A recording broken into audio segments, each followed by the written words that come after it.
So for each week, this is the first week. For each week, I'm going to kind of preview the topics and talk about what you need to do. Now here we're talking about week one, which is quite a bit here. Because in week one, you'd both be familiarizing yourself with the course in general. That would mean this kind of first module here, introduction to the course, where you'd be like, reading the syllabus, listening to me talk about the syllabus, um, you know, being introduced to myself, et cetera, et cetera.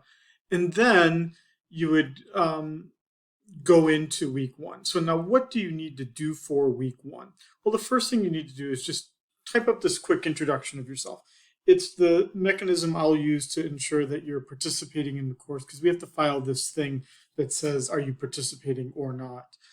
Then there's this kind of, I'm not really sure how to describe it here, but there's an extra material here. One of the learning outcomes in our syllabus is that we learn about some of the various ways that economists think about the world.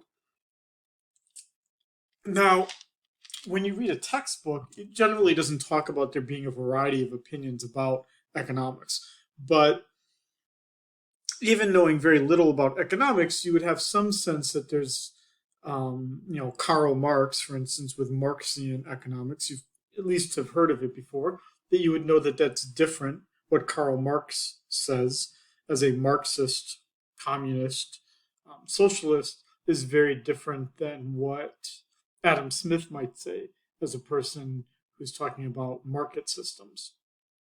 So you're already doing a lot in the first week, and I don't want to I don't want to overwhelm you with material.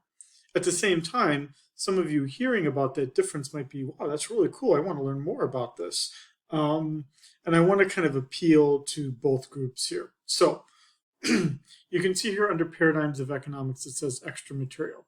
At a minimum, this is what I would like you to do and what you would see on the exam, is that you just watch my lecture about Heilbrenner. It's not very long. So in fact, if I click on it here, it's an hour. So you sit and you listen to it for an hour. Me talking about Heilbrenner, where I talk about the introduction to the book, chapter 2 and chapter 3. That's really not too hard to do, I think. So, right, so that would be kind of the first thing to do. Then, sorry,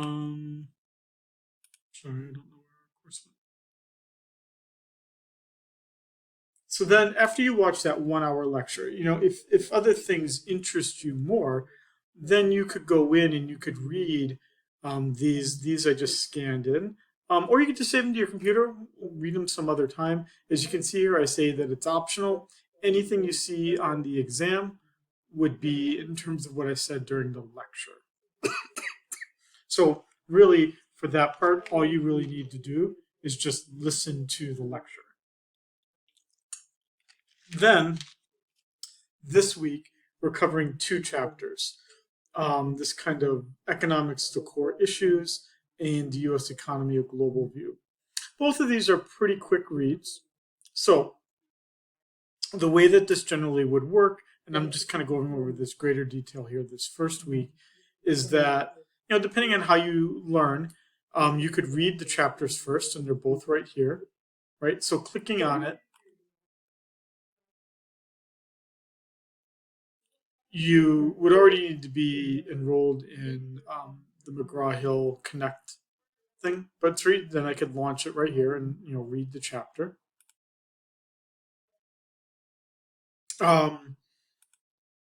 Alternatively, right, if you don't want to read the chapter first, then what you could do is look at the slides, right? So if you're clicking on this, you'd see the slides.